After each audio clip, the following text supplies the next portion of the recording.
I don't want to play Glue Land. I just want to play Columns 3. It might sound We're done. crazy. But it's Columns 5. What is columns? It is a match 3 A match 3. tonight. Not as good as Spectrobes. You're alone on that one. Alex, tell us what is spectrobes. We don't know. I'm Alex. And I'm Teddy. And I'm Spencer. And we are... The Button Mappers. Hey, the Button Mappers.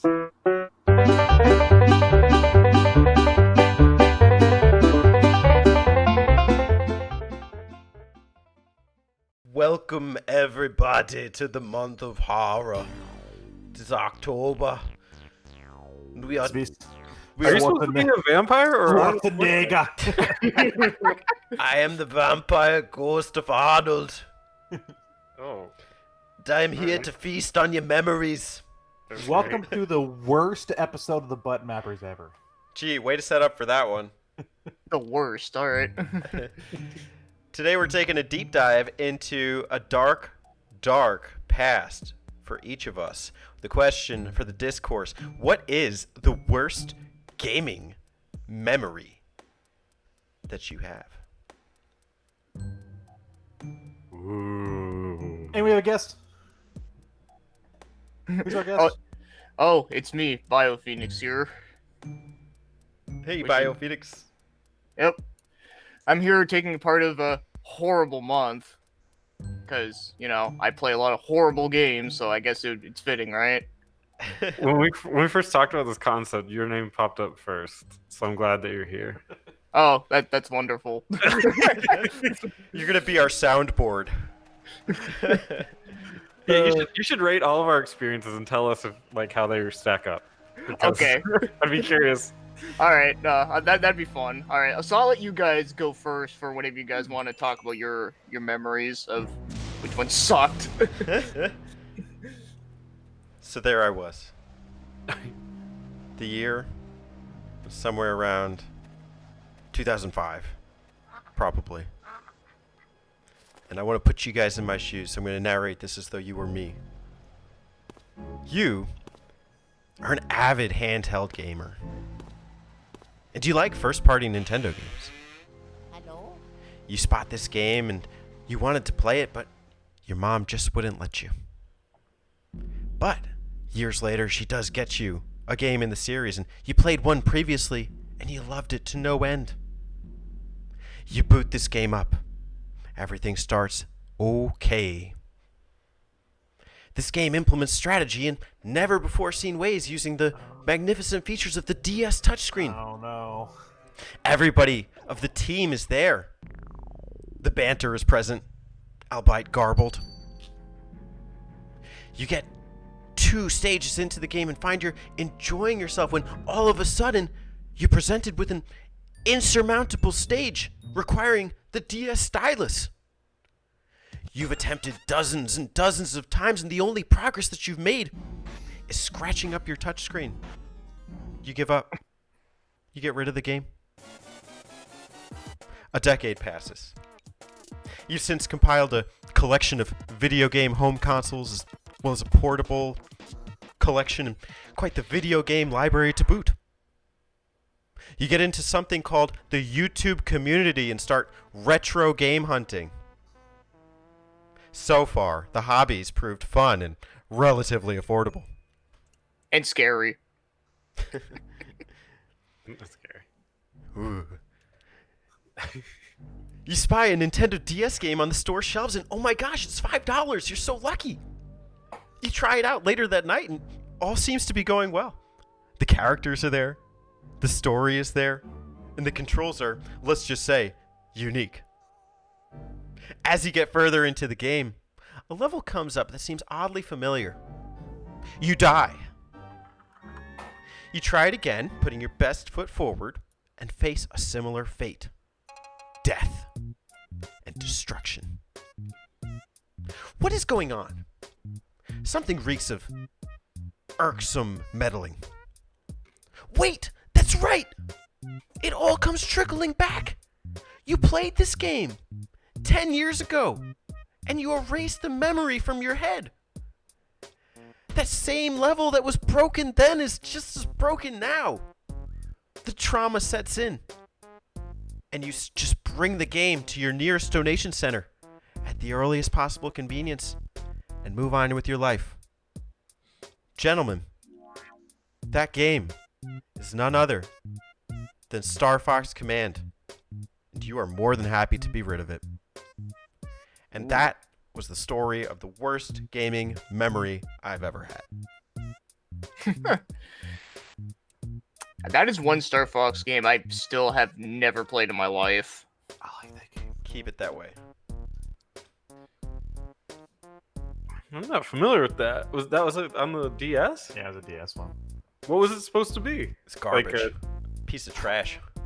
It's not that bad. It's pretty bad. Well, no, it's not that bad until you get to stage 3. Once you beat stage 3, you can show me, and then you can send me a tutorial, and then we'll go from there. So it's stage 3? It's broken? I don't know if it's 3 or 4, but the way it works, if you've seen footage of Star Fox 2, it's like a strategy game where you have to like get to the planet and you kind of draw out your path there.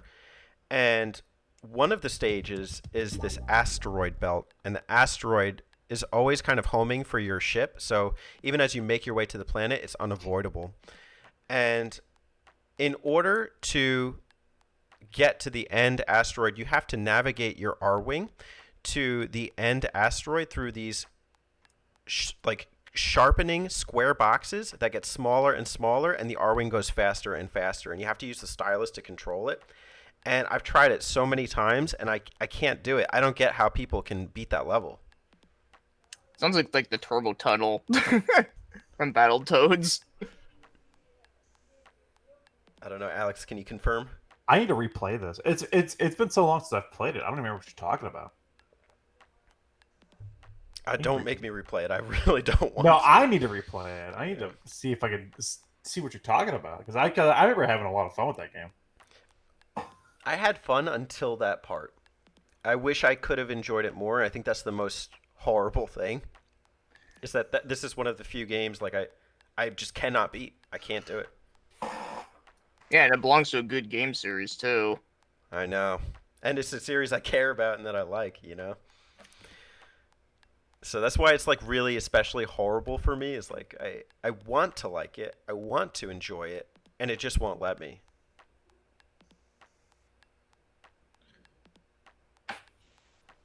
And that's my story, so. Yeah, I like the way you told it. It was pretty reminded me of not Alone in the Dark. Are You Afraid of the Dark? If you remember that show. We should all tell ours in the form of ghost stories. Yeah. I'm haunted at night by the ghost of Star Fox Command.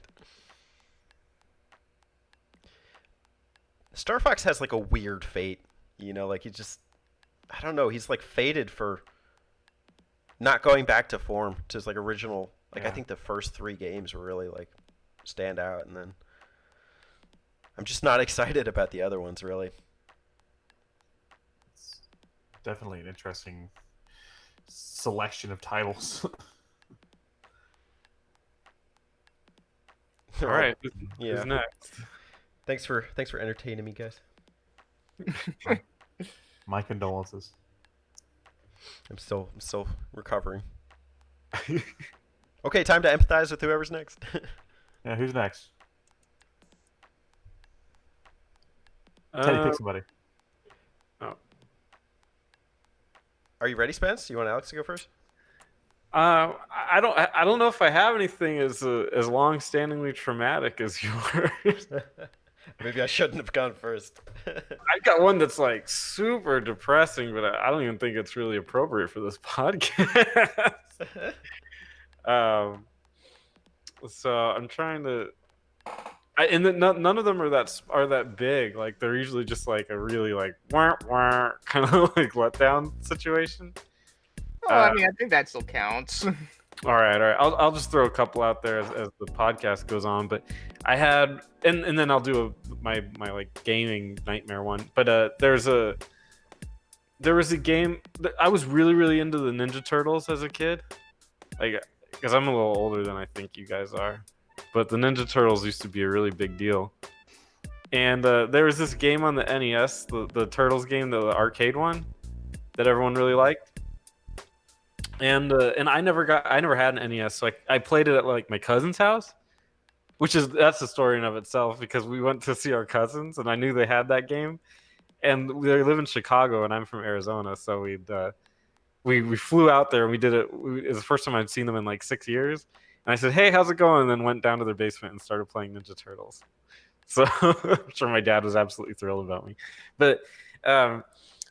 We had a Super Nintendo, and back in the day there was this thing called Blockbuster, and you could rent video games there.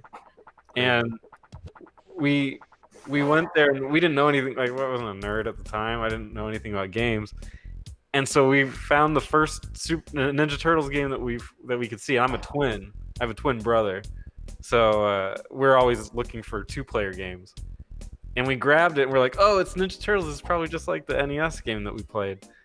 And so we brought it home, and we could only go to Blockbuster like once a month or so. So like games were really rare for us. And we put it in, and it was actually Teenage Mutant Ninja Turtles Tournament Fighter.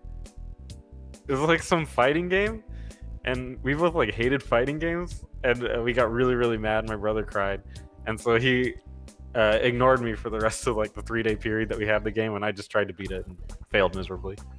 But we could not be more let down. Apparently never heard of Turtles in Time. I'm not sure why not, but we would get that way later. Oh, that's funny. So your cousin was the one that cried, right? No, my brother. Oh, your brother. Okay. Wow, you made your brother cry over a video game. I made him cry over a lot of video games. We didn't know what Mario RPG was.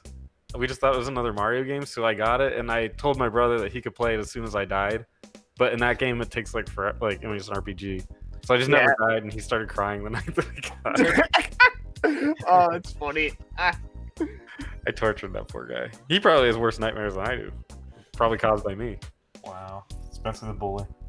So you were looking for like a beat 'em up Turtles game? Yeah. We just wanted one of those arcade games. And we got Tournament Fighters, which I don't know if fighting game people know if that's a good or bad game, but I would assume it's not a very good one. But I just was mad because all I remember doing is pressing X a bunch of times because Donatello would spin his staff around. Yeah, I've never played the fighting game one. I've heard mixed things about it though. Like I've heard some people say it's like okay at best, and then other people are like, yeah, it's crap. It's a licensed fighting game. I'm sure it's just absolute shit. Yeah. I'm not a Turtles guy. I'm a Turtles man. I'm a turtle boy. Turtle boy. Sweet story, Spence. We're gonna go next in rotation to Alex. I have a bit of a long form story here for you guys. So there I was. Teddy's story took place in 2005, right? Or the start of it? Ish. Yeah, mine takes place a year later, 2006. So we can call it a sequel. I was in school. I had a PlayStation 2 and a GameCube. I didn't really have a lot of other home consoles because I was still in school. You know, couldn't afford a whole lot. And oh man, these brand new systems were coming out. The Wii, the PS3, and the Xbox 360. Oh, what I would give to try one of those out. Well, there was this guy that I went to school with. His name, I forgot his. We'll just call him Sean. He had just gotten a PS3. I think it was like $600. There's no way in hell my parents were gonna give me one of those things. So I hung out with Sean just to play his PS3. Yeah. Oh, Okay. I'd go over his house just to check out the PS3. He had like the Ninja Gaiden game for PS3, like a few other random shooters and stuff for PS3, Burnout Paradise, I believe too. And I'd go over there and play it. I mean, you know, he was a cool dude, but I was mainly just like hey, want to hang out? Then I'd go over and play his PS3. I remember one day, I was at school in the school library on the computer, not using it for school purposes, and I found a video for an upcoming release in one of my favorite franchises. So excited, I looked it up, and it was only coming to the Xbox 360 and the PlayStation 3. I didn't have that. My parents were getting me a console, but they already told me that it was going to be the Wii, and I was excited to get the Wii, but I can't play this brand new game. So what do? Well, my buddy Sean has the PS3, so I say, "Hey Sean, check out this game. You should totally get your dad to buy you this game. It looks so cool, doesn't it?" And he's like, "Oh yeah, man, that looks awesome."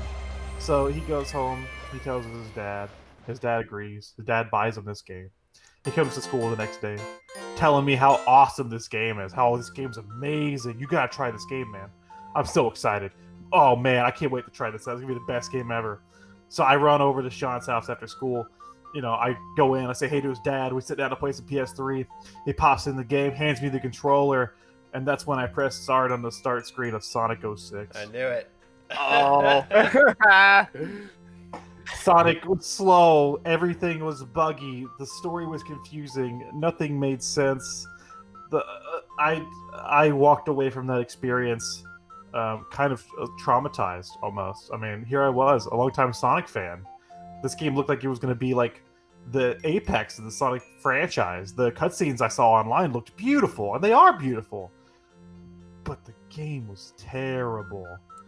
Oh, I was so sad after that point. No joke. From about I did get Sonic into Secret Rings with my Wii, but for about a year, I didn't play any Sonic games because I was just like, what happened? You know, I was just like, what happened to my favorite game? And I felt so bad for Sean because here I have like, I basically convinced him to buy a $60 piece of shit, you know, just so I could play it. You are a terrible friend. that's my story.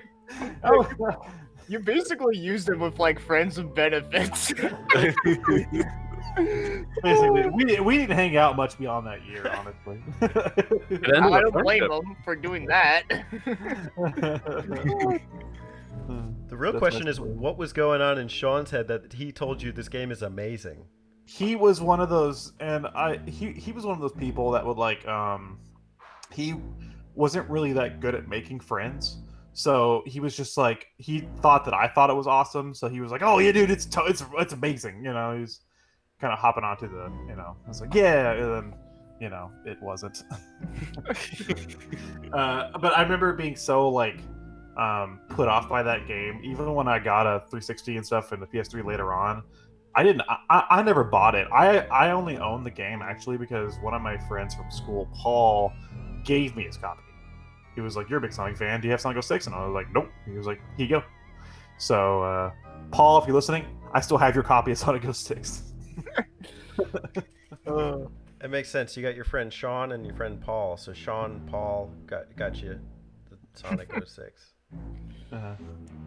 No, Yeah, Paul wasn't the one that I originally made buy it, but I did feel really bad about making Sean buy a copy of Sonic 06. Yeah, for $60 too. Yeah, Not like years yeah. later when it's like dirt cheap. For his brand new $600 PlayStation 3. Oh man. Yeah, that is really rough actually. Holy shit. Yeah, I remember being just like crushed because I was such a big Sonic fan, and like by that point, things hadn't gotten too out of hand. Like I think like Shadow was out in 05, and I played that, and I was like, "This is weird," but it's a spin-off, you know. But like other than that, like the games were still relatively good up to that point. And then 06 happened, and I was like, "Ooh, Oh yeah, no, I agree. I liked Heroes a lot. yeah." And, you know, Shadow the Hedgehog, you know, it does have some bad elements to it, but also has some a little bit of good stuff in there that is somewhat enjoyable, but I wouldn't call it great. But Yeah, compared to 06 though, I do think it is better. yeah. 06 is just like the only thing good about 06 is the soundtrack, but Oh yeah, no, I love the final boss theme in that game. everything else is just utter garbage. So, That comes from a weird era too of like how would you know that the game sucked? Yeah, I didn't have constant access to the internet. Like I said, I was watching the cutscenes at school in the computer lab, just being like, "Oh, this looks amazing," new Sonic game, So it wasn't even like I could like go on and be, watch like a YouTuber be like, "Oh, Sonic 06 is the worst game ever," because that wasn't really a thing at that point in my life. So it was just like, "Oh, it's a brand new Sonic game with like new graphics. How can it be bad?" And then, my God. Yeah, it was rushed. So that's my story. I think I'm kind of nostalgic for that era of not knowing and not being ultra connected for every game ever. Oh, That's true. I agree. I do that with a lot of games that like I just like I did that with The Last of Us 2. Just like I just shut off all like social media and stuff, and I'm like I'm not listening to anything about this game because I just want to play it, Yeah, no, that makes perfect sense. I actually did that too last month, actually, when I bought a new game. Speaking of Chris, it's your turn. All right. Okay, so let me get this over with. All right. So the year I think it was 2006. It was about 2006. Yeah, same year as you. But I was actually still playing like the GameCube a lot because that was my main console. I also did get a PS2, but I was still playing a lot of GameCube as well because it has a lot of good exclusives that are well worthy, right? So I remember a friend of mine at the time. He told me about this one game that's related to a certain children's card game that I really liked. You probably might figure out what the card game is, but basically he told me about this game, and he said it was like really good and it was like really great and all this, like he was basically hyping it up. and in this game, I was starting to get back into the card game because I lost like all of my cards and I wanted to get back into it because I kind of missed it, and also I like the old designs. And and also when I found out this game was like a part like RPG and it was very like experimental, I was like, oh well, that's very different. Well, that actually sounds like it could be really cool and awesome. But I bought the game like brand new for like dirt cheap, and when you buy like these certain these games for based after cards, like when you buy them brand new, they would come with like promotional cards that you can only get with that game. So I actually got like something kind of cool out of it, but the game was freaking awful. And that game is a Yu-Gi-Oh game called Yu-Gi-Oh! The False Bound Kingdoms on the GameCube. And yeah, this game was really, really awful. It may not be as bad as that other RPG game I've talked about in your podcast, but for the longest time, I did consider it to be one of the worst like RPGs I've ever played in my life. Yeah. So basically, get this. Okay, so it takes like the Yu-Gi-Oh concept of having all the different monsters that you're familiar with, and you play it like a tactics RPG, but it's not like a grid-based one like Fire Emblem, which is another game I also did play at that time that my friend had. Another friend of mine had it, and he let me borrow it, and I love that game. But this one, though, like, it was more like real time, but it was also kind of similar to Ogre Battle, though, of course, at the time, I didn't know what Ogre Battle was, but, later on I found out, and, I love that game, too. And, yeah, this game was, like, a really shitty version of that, with, like, a really bad, like, combat system that is, like, super basic, and, like, every time, like, you, like, go in the battle with, like, the enemy, like, you can only attack, like, a certain amount of times, and then, like, the battle like is over, then like the pieces like get pushed back together, and it's so fucking tedious and slow and generic, boring. Like it just had like no personality to it whatsoever, other than the fact that it had some of your cool favorite monster cards. And also I found out too that one of my favorite cards was not playable in the game, which I thought was total BS. So I was like, yeah. So yeah, fuck that game. It sucked. And yeah, even one of the cards that came with the game was actually like a pretty useless card too. It just is like really shiny looking. But one of the other cards I came with was kind of cool looking. But yeah, it was still like, wow. Like I paid like $20 for a brand new copy of this game because the game came out like 2003. so it was kind of older, but I still managed to find a brand new copy of it that had the cards, and yeah, it still sucked, like even for that price. Dude, I was so into Yu-Gi-Oh back then too. Oh And really? the games that you end up like the games that were just the card game were actually pretty good. I mean, it's because it's the card game. Yeah. But when they tried to venture off to do literally anything else, it was such a nightmare. For the most part, I do agree, except for one. There was one Yu-Gi-Oh game I did like that was different, and that was Duelist of the Roses on PS2. That one I actually still do enjoy to this day. But like, you know, like the PS1 game, like Forbidden Memories, that Yeah. one sucks. It is 2 discs. Yeah. Well, actually, no, it has one disc. The reason why it's in a 2-disc case is because they needed room to put the cards in it. Oh, right. Yeah. Okay. Yeah, they couldn't do the fucking lunar box thing. You know, they put like little bonus stuff in it. No, they just give you a 2-disc thing. But yeah, no, that game is really bad too. Like you have to like grind for like fucking ever just to get anything done. Yeah, dude. But I was such a fan. I was such a super fan. It's like I'll just get anything. And the cards, like I remember one of the cards, one of the ones you would get is like Harpy's Feather Duster, which is like one of the most powerful cards in the game.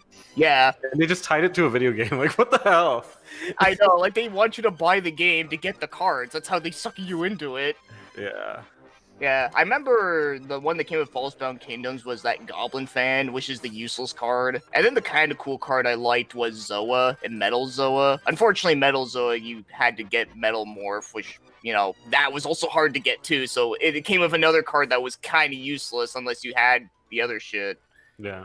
But yeah, no, I used to be a big fan of the older cards. I still do like them. It's just, I just don't care about modern Yu-Gi-Oh! Because it sucks now. Dude, every couple years, I'll like, let's see what's going on there, and it's just like it looks like a huge clusterfuck of like 5,000 different packs. Oh, yeah, okay, I'm out. They've No. changed the rules quite significantly too, so it's not the same. Oh, did they? They changed the rules? Yeah, they have like pendulum summoning and all this, and I still don't even understand it. Like, apparently, it can allow you to like special summon like a certain amount of like monsters with equal to the level or some bullshit. I don't know. It still confuses me. I actually bought this game like 2-3 years ago, retro game hunting of all things, and I tuned out of any news. I didn't look up any reviews. I was like, oh, it's a Yu-Gi-Oh game, and I saw your Duelist of the Rose review or something along those lines, and I was interested in that game, so I bought that, and I didn't end up playing it because I just phased out my PS2. And I played this game for 5 minutes. I was like, I'm not playing any more of this. And I guess what I kind of learned out of that is like, and this principle applies to when the GameCube was like relevant or like, you know, alive as a console and getting games published for it. If you see a game for the GameCube that's under $20, be suspicious because there's probably something wrong with it. Oh, so you played that the one I mentioned, the GameCube one? The forbidden thing, yeah, and I gave it right back. I think I brought it to like the library. I was like, you guys can keep this one.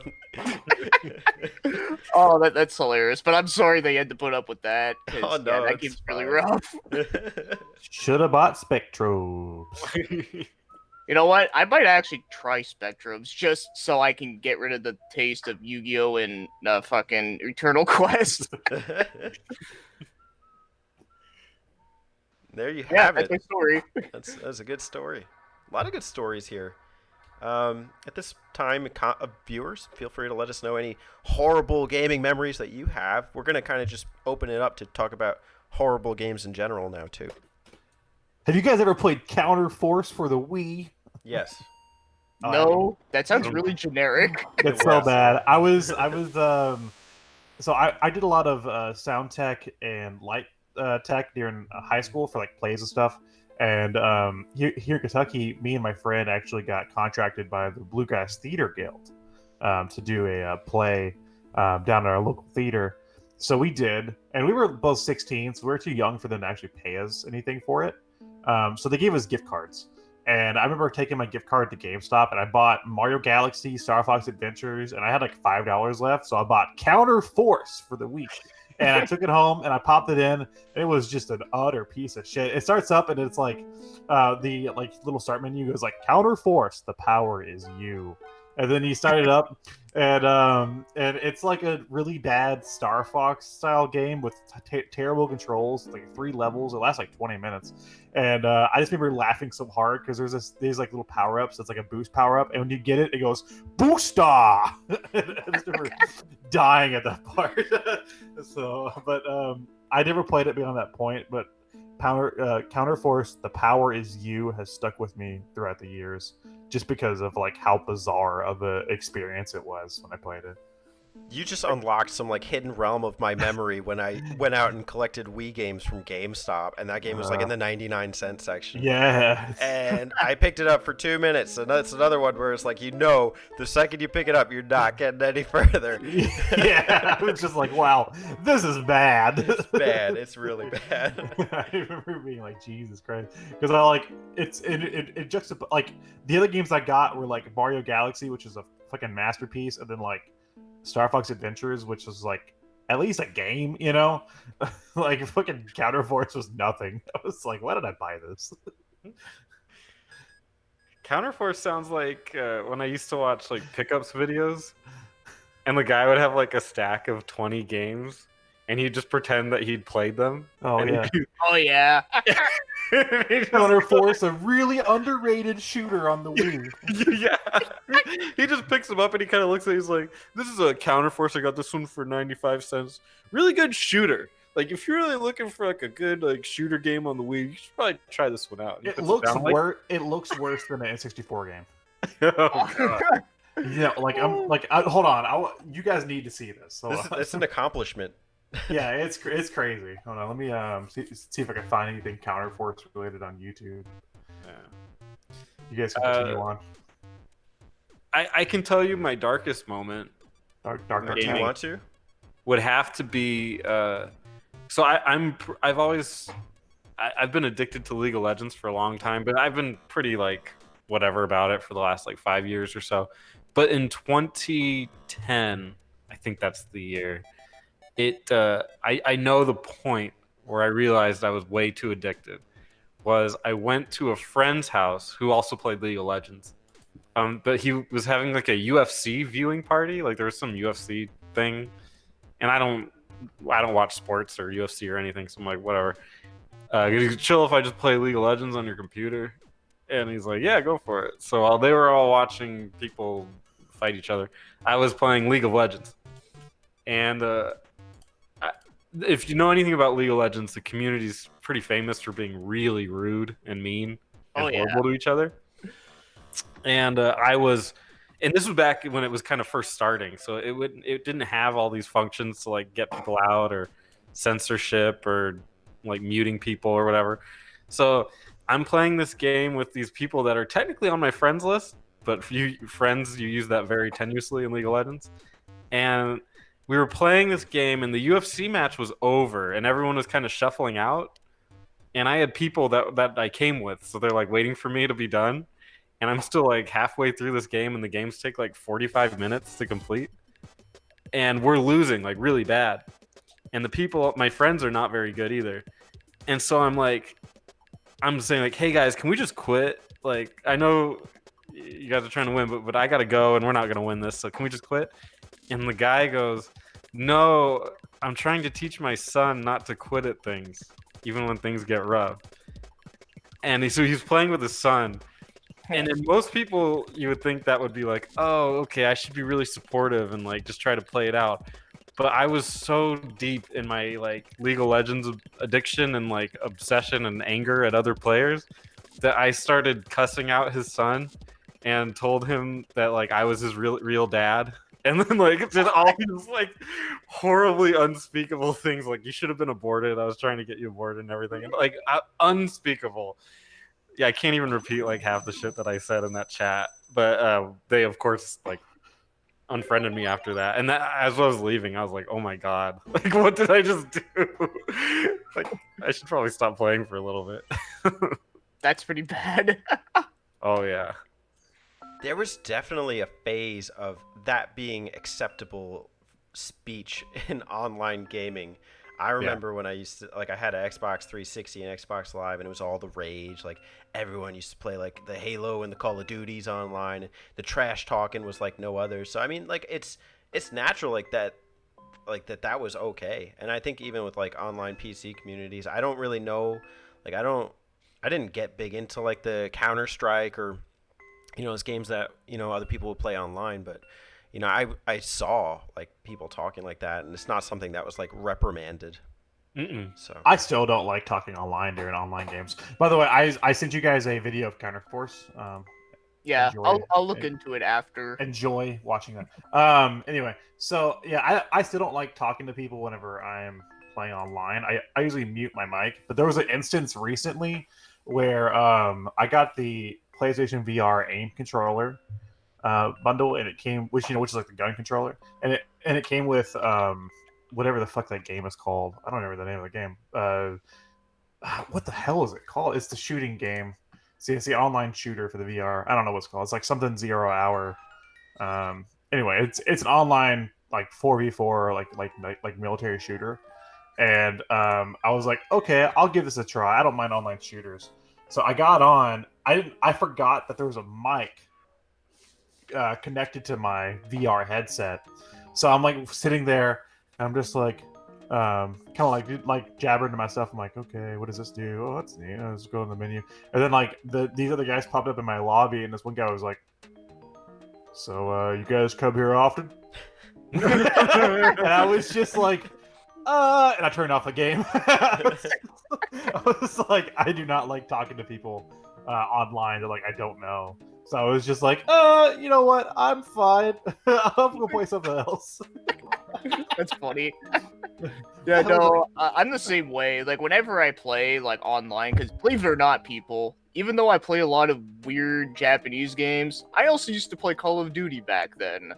I used to play a lot of, COD 4 all the way to Black Ops 1. And even during those times when I was into those games, I never played with a mic on. Never have. Because I know for a fact if I did, like, it would probably be detrimental to my health. it's smart. Well, people, if you are even like listening to the conversations, they get pissy at you if you're not like playing with them. I remember like my friend in college loved Battlefield, and like he'd always say like, oh, you got to be in it with the team and like play with everyone else, and if you just play on your own, you're not going to play well. And like it's just like I don't want to do all that. Like that's doing too much. Firewall, that's the name of the game, by the way. It's the Oh, okay, I've seen that in the store. It's actually a pretty decent game. I just wasn't prepared for the mic chat, so I was like, no, because like I play other shooters, like I like Overwatch and stuff, but I always turn the mic off when I'm playing. I don't want to talk to people. I'm just like, I'll just play.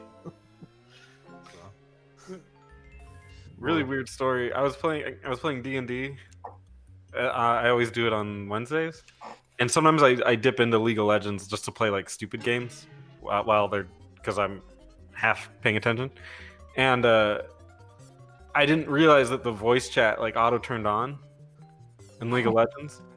So I'm playing D&D with them, and they asked me like what I just dreamed about, like or something, and I said ass and titties. Like that's what my character would say because he's this like Southern guy. And then I just saw like in the team chat in League of Legends, somebody goes, "Me too." I'm like, oh, oh fuck! This is super weird. Maybe your D&D character needs to play League of Legends more often. Yeah, sounds like it. Here's one of the worst gaming experiences I've had, and it's kind of why I'm like turned off from PC gaming almost altogether. I remember it was like 99 or 2000 or whatever. I guess the original Xbox was coming out, but they showed trailers for like this game where you could like pick your path. You could be a good person, you could be a bad person, and that was Fable. And, it's like supposed to be like this groundbreaking experience, and I was so into it. I was so into the idea of like you create your own character and you can like help the people or you can't help the people, and I only had the house desktop at the time and my Nintendo 64, and obviously like you can't play Fable on the 64. If you can, let me know. That would be a cool mod. But Here's how. find out now on the Button Mappers exclusive. So my dad's desktop was just like old, and so like we downloaded it. We bought a physical copy of the PC game, and you know it has like 4 discs for installation purposes. It takes like 6 hours to install the thing on the PC, you know, back in 2000 or whatever. I mean, the desktop, whatever, computer. And so I went through that trouble of 6 hours of installing it. And so I start playing it. I'm enjoying it. You're going through the college. You're getting ready to get past the tutorial area. And right as you're about to go into the battle with the Grandmaster Mage or whatever, the game would freeze. And so I used to get so frustrated because I really wanted to experience this game, and my computer just would not let me. And you know, I would go through this process of like talking to tech support. I was 8 years old or whatever, and so like I don't know this stuff like PC specs and like, you know, what RAM am I using? I don't know that. So like I would reinstall the game forever, and I just wanted to play it for so long. Eventually, I just gave up. I was like, you know what? I'm gonna get an Xbox. I'm gonna just play it there. And I played it, and the game only ended up being maybe like 10 times as long as the tutorial section. So, it was a really short game. I like Fable though. I think Fable's fun. Yeah, the first Fable was good. I think that's the most realized of all 3 of them. Oh yeah, 2's pretty good too. 3's Pretty just good, fun. but Dog I think shit, the though. first one really establishes what the game is about. 2 ends really abruptly too. Yeah, 2 has a weird ending. And 3, they were like, let's just like make it bad. Let's just parody ourselves. Yeah, let's just like make everything like 2 is like contentious because 2 had like the bread trail you had to follow, which I hated. But like 3 was like, let's do that on top of like there's no menus. You just walk through like rooms to access everything. It's like, what is that? You want to do something as simple as like give a villager a gift? Guess what? That's like 3 different rooms you gotta walk through. Good luck. Yeah, I remember that shit. That was annoying. I mean, the idea of it is kind of unique and cool sounding, but it's just not like intuitive at all. Yeah, it's not like pausing and hitting a button. It's just like pausing and you warp to a different area and you have to walk through all these different areas. I'm like, no, this sucks. Speaking of shit, there's a part of the game where it's like almost towards the end where they put you in like this board game, and it's like they're literally calling the game shit like in the game. Oh, in 3? Yeah. I was like, how do you guys? Yeah. What respect do you have for yourselves? I don't even. I was so sad because like 3 had a lot of potential too, because it had like the whole thing of like rule the kingdom, you know, and whatever else. But then it was just like, oh, this is like the worst version of this series. I remember the last boss in that game was like a little gnome, and I was like, and I finished, and I was like, that was the game. I was so confused. Sucks. Very I played. like my Mac dick. And I remember I was excited for them the process, which now apparently they might be doing more Fable on the new Xbox, fucking whatever they're calling it, the Series X or Season 5 or whatever the fuck the thing is called. Anyway, but I remember whenever I got the Xbox One for like 3 months, I owned it, which is another experience. I was like, cool, you know. Gears of War 4, I guess, is going to come out. And I'll play that. You know, Cuphead's going to come out. I guess I'll play that too. You know, it's like, oh, okay, I'll get. You know, I'll hang on this thing. And then literally like 3 months later, they were like, oh, Lionhead closed their studios, and I was like, nah, I'm just gonna sell this thing. So I sold my Xbox One. I was like, I don't have a reason to keep this anymore. Yeah, that's a rough time because not only did Lionhead close, but they also canceled that other game, Scalebound, which Yeah, actually did look Scalebound was really cool. good. Yeah, by what's his face? The Platinum Games dude, Yeah, Devil May Cry guy. Kimiya something. Hideki Kamiya. Yeah, there you go. Yeah. So, which, you know, I love Beautiful Joe and Devil May Cry and stuff. So I was like, cool. And then, yeah. Then I don't know, again, did you see previews of that game? I thought that game kind of looked dumb. Scalebound. I was excited for the prospect. It looked kind of cool. It looked kind of dumb. It I don't know. I looked guess dumb, but it did look kind of fun. if you're into it, I guess go for I'm into that. it. I mean, I played God Hand for God's sake, man. Oh, yeah, that's a fun one. Hard as shit, but I like Sure. it though. But yeah, speaking of PS2 games, I can mention a game right here that I actually just beat this game like just the other day, ironically enough, and it's also not a good game.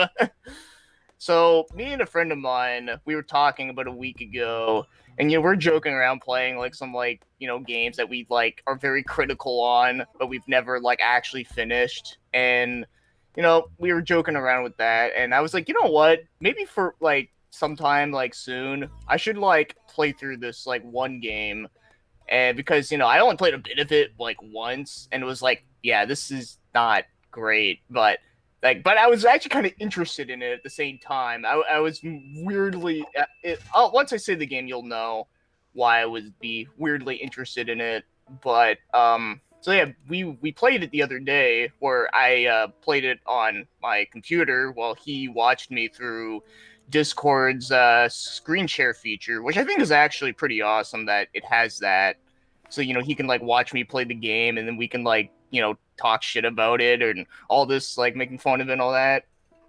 So the game I beated was a really expensive game called Rule of Rose. You guys heard of it? The most expensive. Yeah. And let me tell you, not worth the price.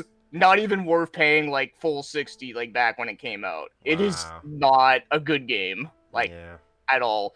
I mean, it's not the worst game, but it's definitely like not a good game. Like, okay.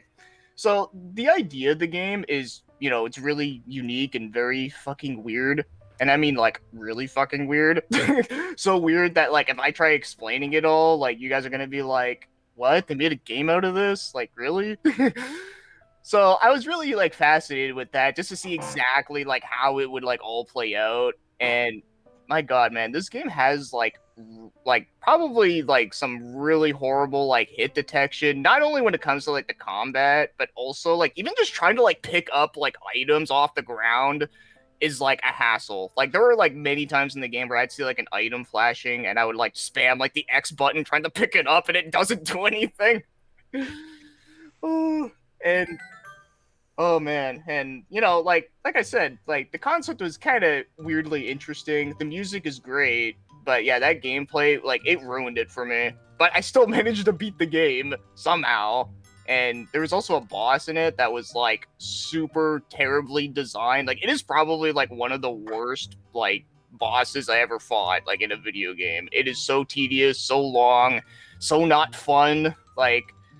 Ugh, like, and I'm like, man, and people actually pay like more than like hundreds of dollars for this fucking game, and they actually think it's good. This was like I remember this game being like a major release. Really? This was in the magazines and everything I was reading at the time. I don't remember. I guess that's it. Like it just plays really shitty.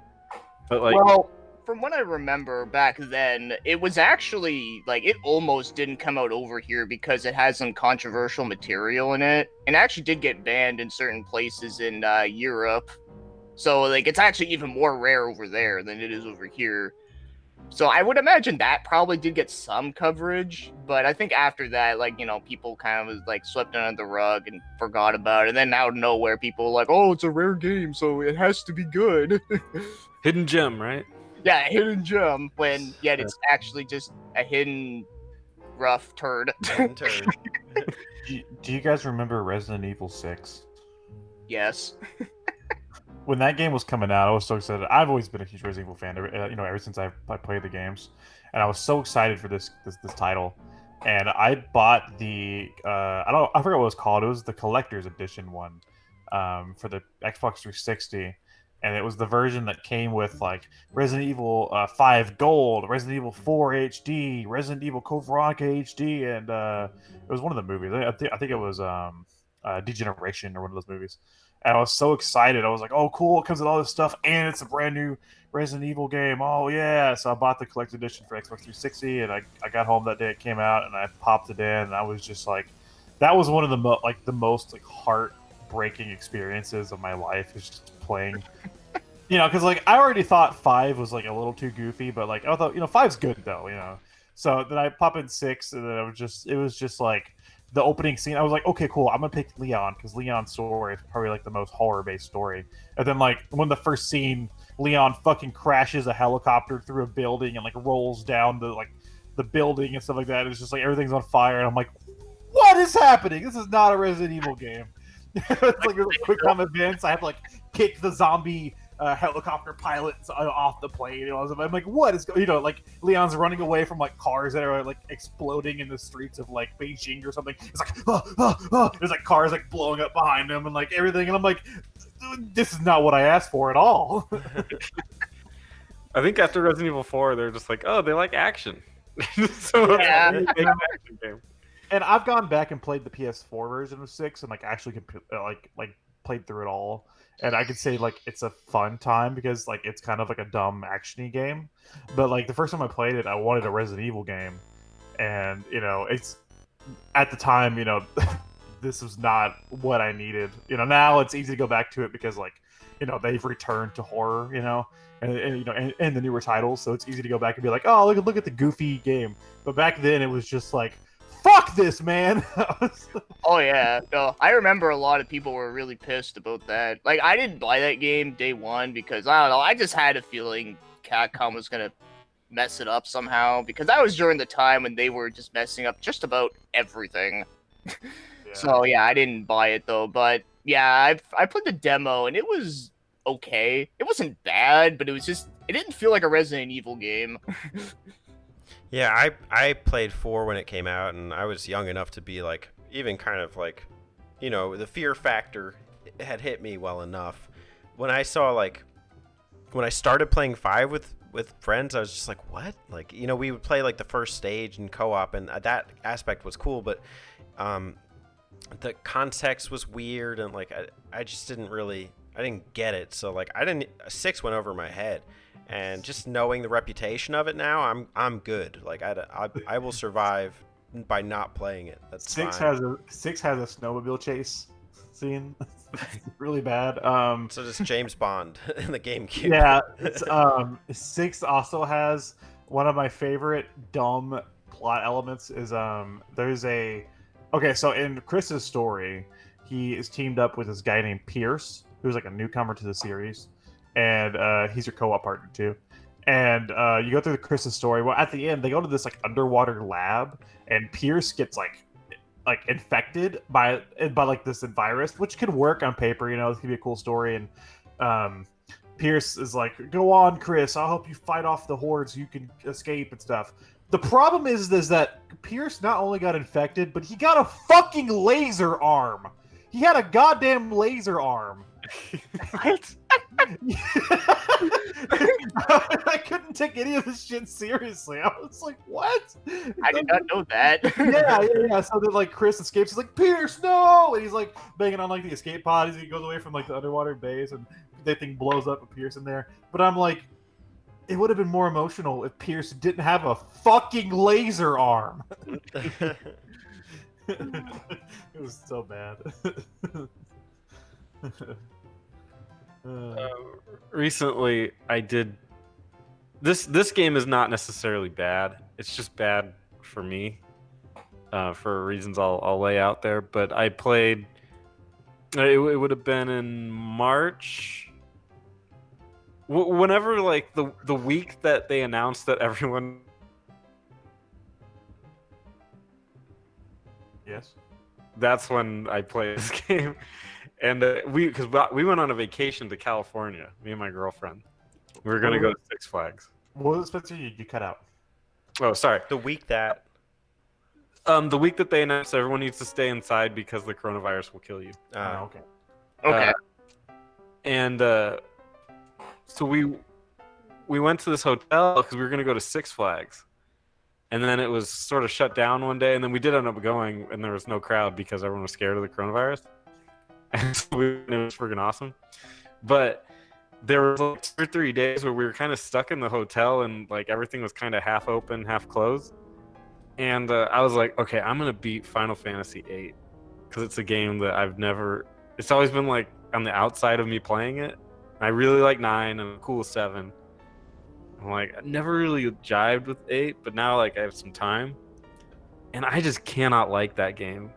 And I know it's like it has some big fans to it and everything, but like I think it's like too anime for me. Like there's like you're like in a battle academy or something, and it's like that whole thing is just like an anime setup. And then I think your teacher is also like young and hot, and she's like around, and you're like, okay. And the combat was like really weird, like it was all stuffed into one thing, and just like the endless tutorials at the beginning, like really. I just think that game is so awful, but I know people like it, so I know there's something I'm missing, or just the pieces aren't connecting. Yeah, I can tell you from my experience with 8, I don't think it's a horrible game per se, but it is not a good FF game in my opinion. I mean, it has good elements in it, but my biggest problem for me is that I hate the fact that like all like the enemies level up with you. So basically, like you don't even have to like fight anything throughout most of the game, because if you do, it just makes the game harder, which I think is kind of ass backwards. Yeah. Oh yeah. And I just remember like being up at night, like trying to play through that game, and I just had Wendy's, and I don't really have fast food very often. And I had Wendy's, and I threw it all up. Aw. I'm like toilet. Did you know that the burgers are square? Oh my god, they are, and I like that. But unfortunately, I had a chicken sandwich. So Oh, okay. the chicken sandwich is like all the other pieces of shit chicken sandwiches out there.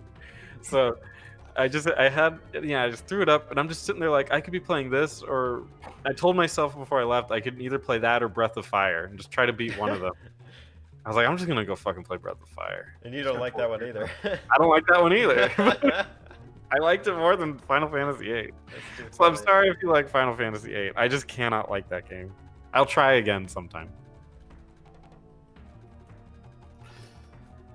Well, we've all shared some pretty horrible experiences here. But you know what? It's good though. It's good to get it out of our system. You know, to cleanse the palate.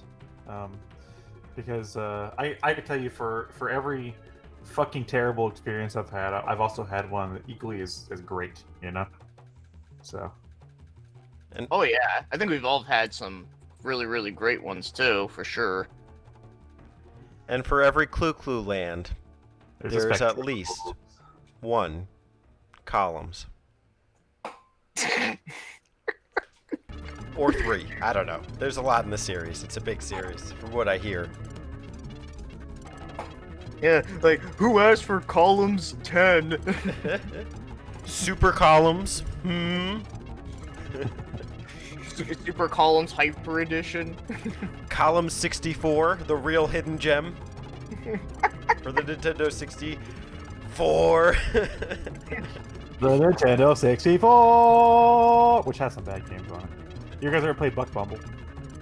I have that game, Bug Bumble. I thought it was okay. I bought it when I was like 10, and I was like, I bought that the same day as like Pokemon Stadium and like both the Banjo games.